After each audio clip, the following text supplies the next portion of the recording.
Dear friends, एक बार फिर से आप सभी का ग्लोबल मैथ्स वर्ल्ड की ऑनलाइन क्लासेज में आपका स्वागत है।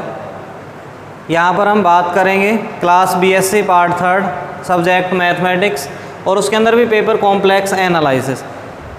तो डियर फ्रेंड्स, लास्ट क्लास में हमने संख्याओं के बारे में बेसिक सा नॉलेज ले लिया था।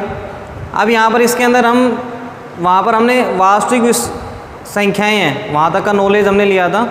पिछली कक्षाओं में भी हमने वास्तविक संख्या, बीएससी पार्ट 2 की बात करें तो उसके अंदर वास्तविक संख्याओं के बारे में, वास्तविक मान फलनों के बारे में, वास्तविक विश्लेषण के बारे में अध्ययन किया है। यहाँ पर जो हम अध्ययन करेंगे वो करेंगे समिश्र संख्याएं, समिश्र मान फलन और समिश्र विश्लेषण के बारे में। तो सबसे पहले हम बात करें यहाँ पर समिश्र संख्याओं की।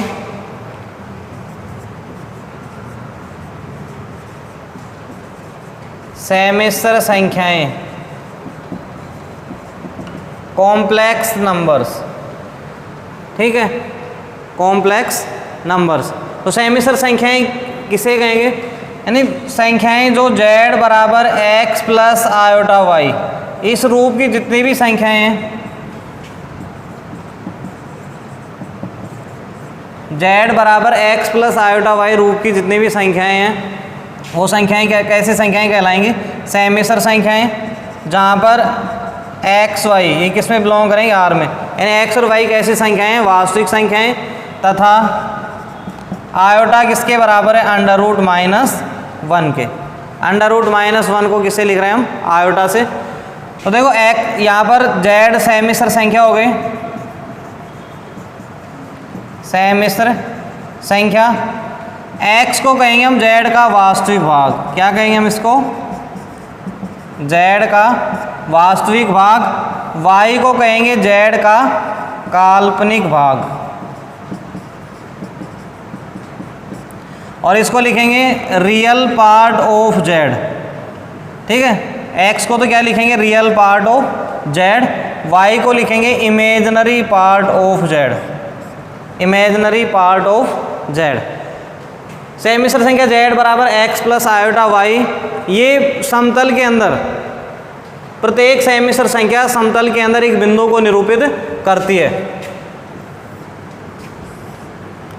ये मूल बिंदु हो गया, ये x एक्सिस और ये y एक्सिस।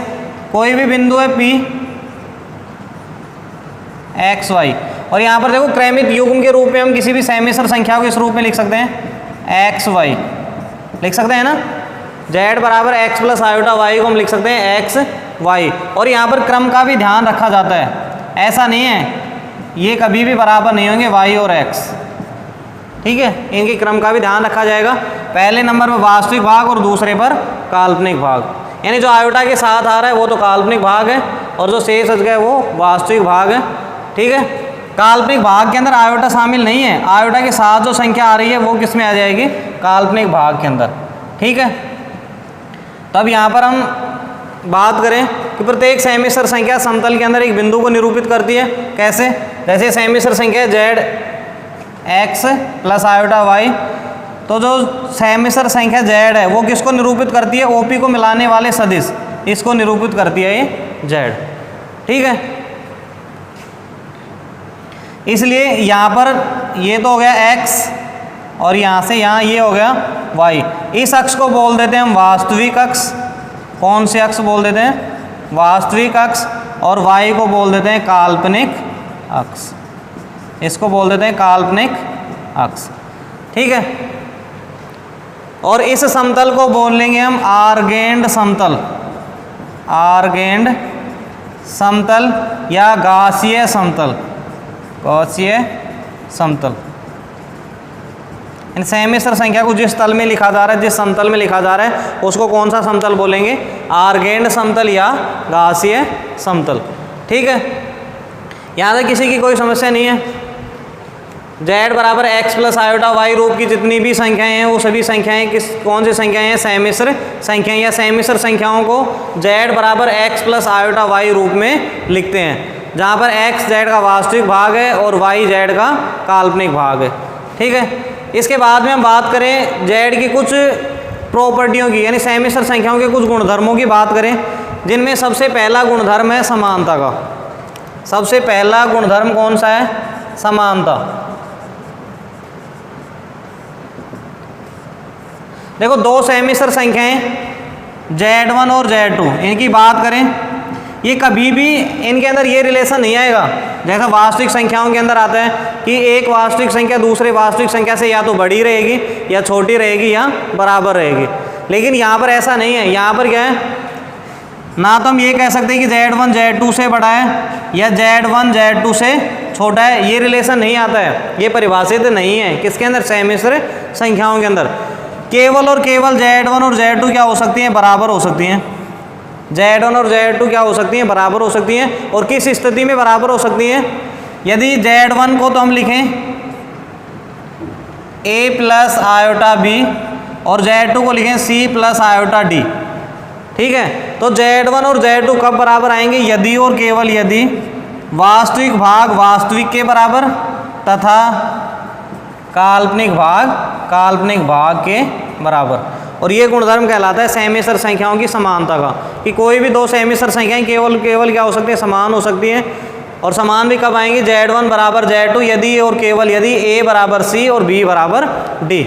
तो जो पहला गुणधर्म है ये समझ में आ गया। Z1 ग्रेटर देन Z2 या Z1 लेस देन Z2 ऐसा कोई रिलेशन समिश्र संख्याओं में परिभाषित नहीं है।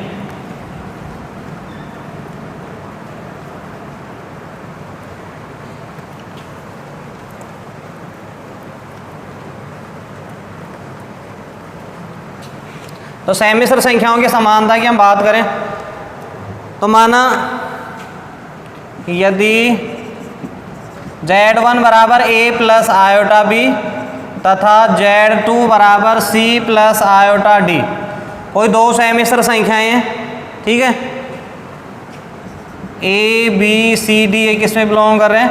R के अंदर दो समिश्र संख्याएं हैं। तब Z1 बराबर Z2 यदि और केवल यदि A बराबर C तथा B बराबर D, यानी वास्तविक भाग के बराबर और काल्पनिक भाग के बराबर। ठीक है, सेकंड आता है इनके योग का, दो समिश्र संख्याओं का योग, दो समिश्र संख्याओं का योग वापस से एक समिश्र संख्या आएगी। इनको यदि हम जोड़ें Z1 प्लस Z2 किसके बराबर आएगा? A प्लस C आ जाएगा plus iota B plus D, यानी वास्तविक के अंदर वास्तविक जुड़ जाएगा और काल्पनिक के अंदर काल्पनिक। इसको हम लिख सकते हैं A plus C B plus D। ठीक है, ऐसे ही इनकी प्रॉपर्टी थर्ड आती है गुणन की, कि हम इनको किस प्रकार से गुणा करेंगे समिश्र संख्याओं को। तो Z1 इंटू Z2 किसके बराबर आ जाएगा? देखो जब हम इनको गुणा करेंगे तो AC माइनस BD यह आएगा AC minus BD plus iota AD plus BC यानी इसको ऐसे भी लिख सकते हैं AC minus BD AD plus BC। ठीक है, यानी जैसे ही हम इनको गुणा करेंगे तो जो वास्तविक भाग है वो तो ये आएगा AC माइनस BD और काल्पनिक भाग आएगा AD प्लस BC। ठीक है, ये तीन प्रॉपर्टियाँ थी समिश्र संख्याओं की। कौन कौन से? समानता, उनका योग और उनका गुणन। नेक्स्ट हम डिस्कस करें समिश्र संख्याओं के निरूपण के बारे में। समिश्र संख्याओं के निरूपण के बारे में, समिश्र संख्याओं को हम ध्रुवीय रूप में R और थीटा के रूप में भी लिख सकते हैं। समिश्र संख्या को हम चरघातांक के रूप में भी लिख सकते हैं। ठीक है, तो सबसे पहले हम इसमें भी बात करें समिश्र संख्याओं के निरूपण की, तो उनमें मान लो कोई भी समिश्र संख्या है Z बराबर, माना Z बराबर x प्लस आयोटा y, कोई समिश्र संख्या है, समिश्र संख्या है, तब देखो अगर मान लो इस वास्तविक अक्ष के साथ में ये कोण कितना है? थीटा। इनके बारे में हम अब आगे डिस्कस करेंगे। ये कोण कितना है? थीटा। और यहाँ से यहाँ तक की दूरी, इसको यदि हम किससे मोड Z मापांक से लिखते हैं वो किसके बराबर? मान लो R के। ठीक है, देखो एक होता है कोणांक सहमिश्र संख्या का एक तो होता है कोणांक और एक होता है सहमिश्र संख्या का मापांक। यदि z बराबर x प्लस आयोटा वाई कोई सहमिश्र संख्या है तो उसका मापांक को हम मोड z से लिखेंगे और किसके बराबर आ जाएगा, under root x square plus y square के, यानी वास्तविक भाग का स्क्वायर प्लस काल्पनिक भाग का स्क्वायर, और इसको कहेंगे z का मापांक मोड z। ठीक है। अगर हम कोणांक की बात करें तो ये आएगा कोणांक बराबर आएगा थीटा, कोणांक को किससे लिखेंगे, थीटा से, और ये आएगा tan inverse y by x, tan inverse y by x. इनके बारे में डिटेल से हम नेक्स्ट वीडियो के अंदर या इसके आगे चर्चा करेंगे। ठीक है। फिलहाल तो इतना सा ही जान लें कि कोणांक तो क्या आएगा, थीटा बराबर tan inverse y by x, और मापांक क्या आएगा, मोड z बराबर under root x square plus y square, और इसको जनरली किससे लिख देते हैं, स्मॉल r से। ठीक है। तो अब यहाँ देखें x बराबर तो क्या आ जाएगा, x बराबर तो आ जाएगा r कोस थीटा, x बराबर क्या आ जाएगा, r कोस थीटा, y बराबर r साइन थीटा, x बराबर r कोस थीटा, y बराबर r साइन थीटा। ठीक है। जहाँ पर r बराबर तो क्या है, under root x square plus y square, तब ये आ गया। इसलिए z बराबर x प्लस आयोटा वाई, तो r cos theta plus iota r sine theta, r common आ जाएगा, cos theta plus iota sine theta, यानी z किसके रूप में आ गया, ये z किसके रूप में आ गया, यहाँ पर r और थीटा के रूप में, और r और थीटा ध्रुवीय निर्देशांक है, इसलिए ये रूप तो कौन सा रूप कहलाएगा, z का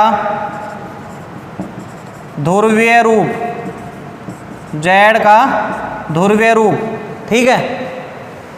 z बराबर r cos theta plus iota sine theta, ये तो z का ध्रुवीय रूप, चूंकि हम जानते हैं e की पावर आयोटा थीटा किसके बराबर आता है, कोस theta plus iota sine theta, यही आता है ना, e की पावर आयोटा थीटा किसके बराबर आता है, कोस theta plus iota sine theta के। इसका यूज अगर हम यहाँ करें तो z बराबर क्या लिखा जाएगा, r e की पावर आयोटा थीटा, और ये कहलाता है z का चर घातांकीय रूप।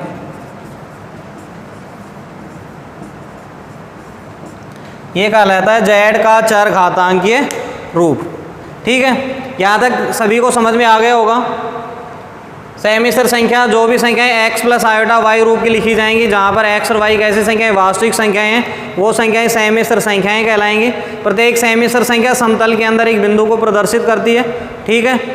उसके बाद में हमने सहमिश्र संख्याओं की कुछ प्रॉपर्टियां पढ़ी हैं और सहमिश्र संख्याओं के निरूपण के बारे में पढ़ा है। ये उसका ध्रुवीय रूप हो गया, z बराबर r cos theta plus iota sine theta, और ये इसका चर घातांकीय रूप z बराबर r e की पावर आयोटा थीटा। ठीक है। e की पावर के रूप में चर घातांकीय रूप। नेक्स्ट वीडियो के अंदर चर्चा करेंगे। तब तक के लिए सभी को धन्यवाद।